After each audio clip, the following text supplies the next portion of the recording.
How many offenses would you say in the NFL are just like hands down better than the Lions this season? Because the Rams come to mind.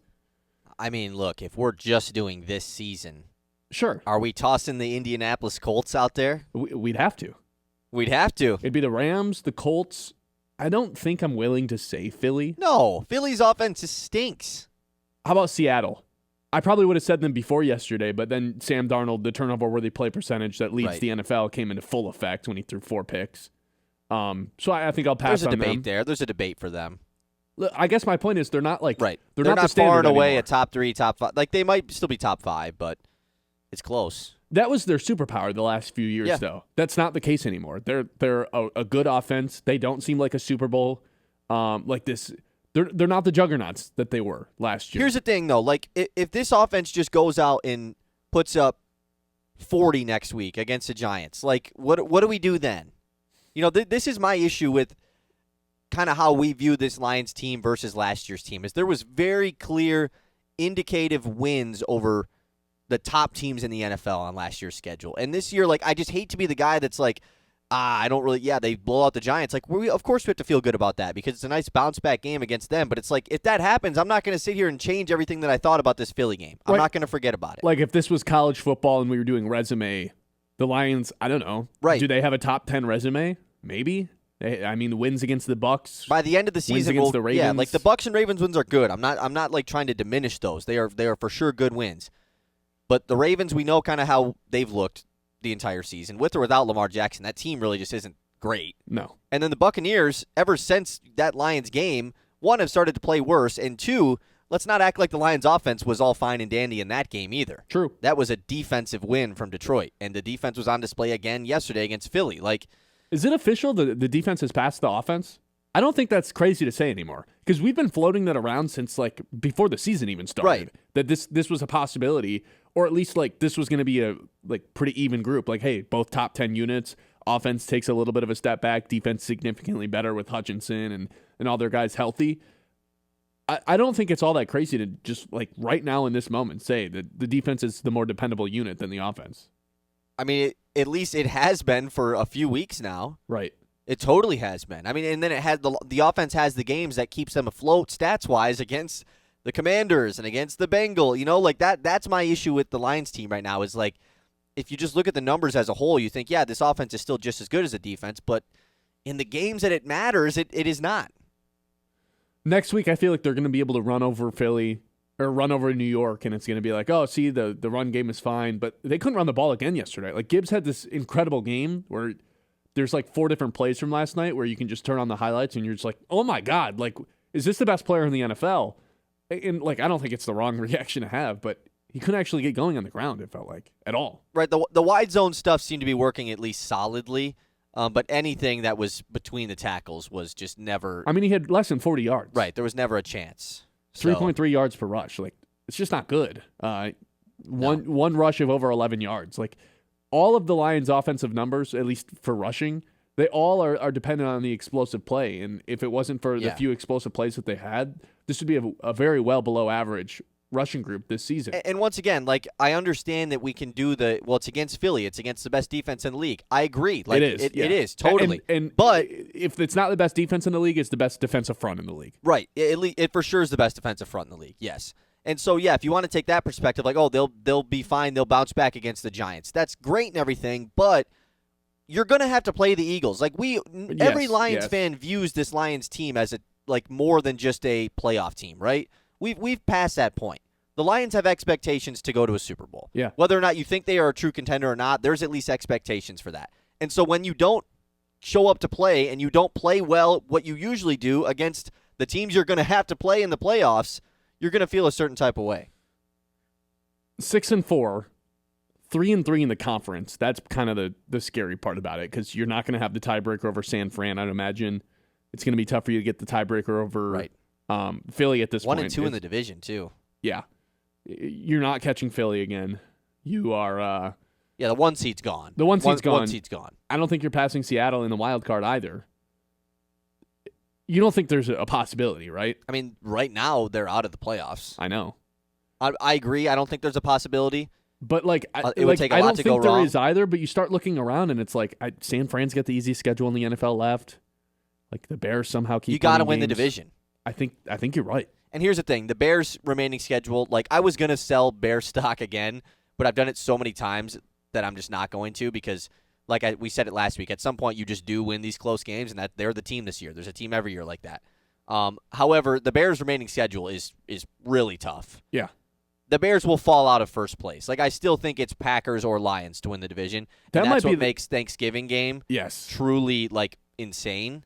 That might be the worst part about yesterday, is that the Bears and the Packers won as well. When it looked like for, I don't know, 3 hours that the Packers weren't going to get it done. I think, Ben, because the way that you said it with the 49ers and their remaining schedule, I think Seattle's still going to be fine. They've kind of. And Purdy looks pretty good yesterday. Right. I think the NFC North has 2 playoff teams in it. There's 2 spots because the West is taken 3. You can't have 2 divisions each with 3 playoff teams. You know, so I think the West has been the division that has taken 3 spots, and there's 2 up for grabs in the North with 3 teams that have the records to get in. I'm with you if you say yes, totally out on Carolina, right?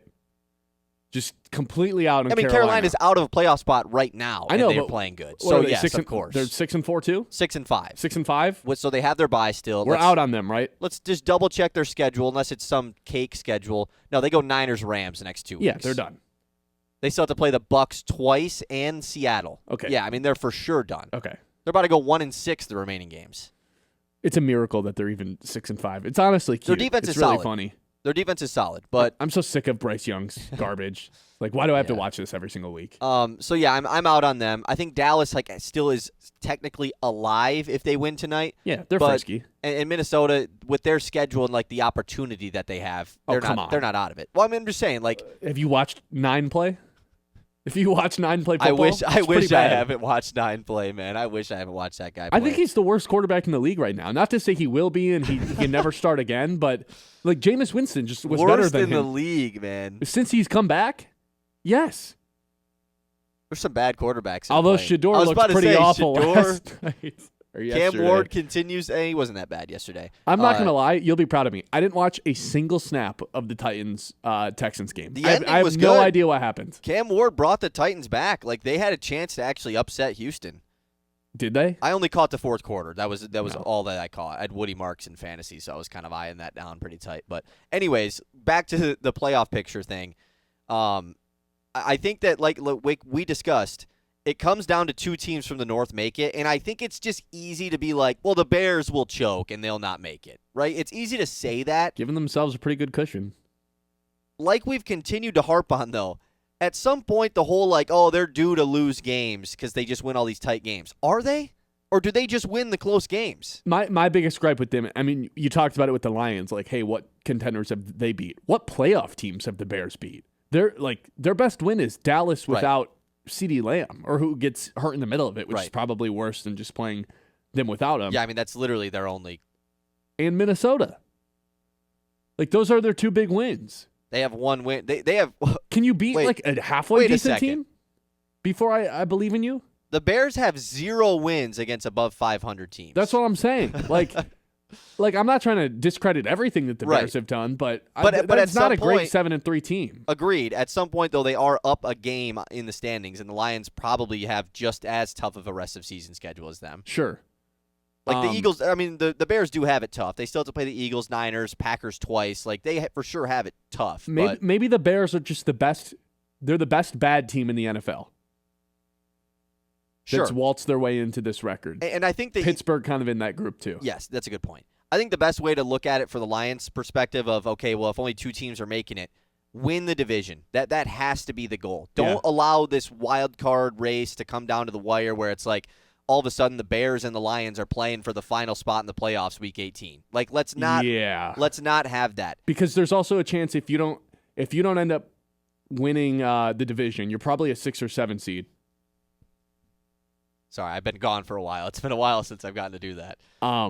Because I think San Fran's just going to win that 5 seed, or Seattle. One of the teams from the West is going to take the 5 seed. So if you're the 6 or 7 seed, are you playing Seattle on the road Are you playing? You don't want to play anybody on the road. Are you playing? The only team Tampa on the road, I guess. In the Rams, just because they're indoors, and I feel like we could fill out that stadium. But I don't want to Philly on the road. Oh, no, thank you. Not if it looked that bad in November. What the hell is it going to look like in January? Right, yeah.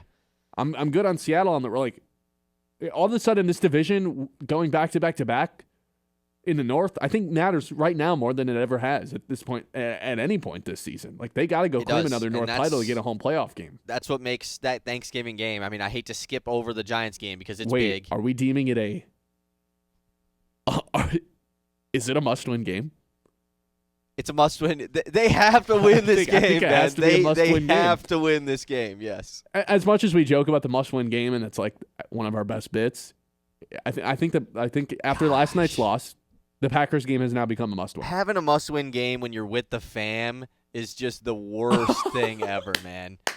Oh my goodness, how am I supposed to? This is terrible, Ben.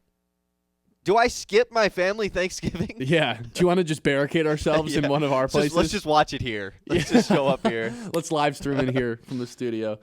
Yeah, and then to throw that on Christmas too, that sort of pressure. It's okay. I'm out on the Christmas game. It hasn't even. We're over a month away, and I'm just out. You just selling stock on that? I'm so out on the Lions playing on Christmas. The closer and closer we get to it, it was a cool thing when they announced it this summer, but now they were a month and a half away from it. I think it's ridiculous. Having both of the holidays basically being taken away, if you're a stressful Lions watcher, which I feel like most of us are, ridiculous. That just stinks. Because Christmas is supposed to be the day where you really are just kicking back. The last couple years, it's I get to watch Russell Wilson on Christmas Day, and I get to watch Wembanyama. This sounds awesome. You know? I just got to. Now it's now my family has to walk on eggshells, right, for the entire day. Sorry, Mom, I don't really care what you got me for Christmas. I just want the Lions to win. Ben, dinner's ready. Shut up! Shut up! The Lions are losing to 9 again. Little cousin Bobby wants to go play catch in the snow. I don't care. 9 has 2 touchdowns. I need to watch 9 on my TV screen.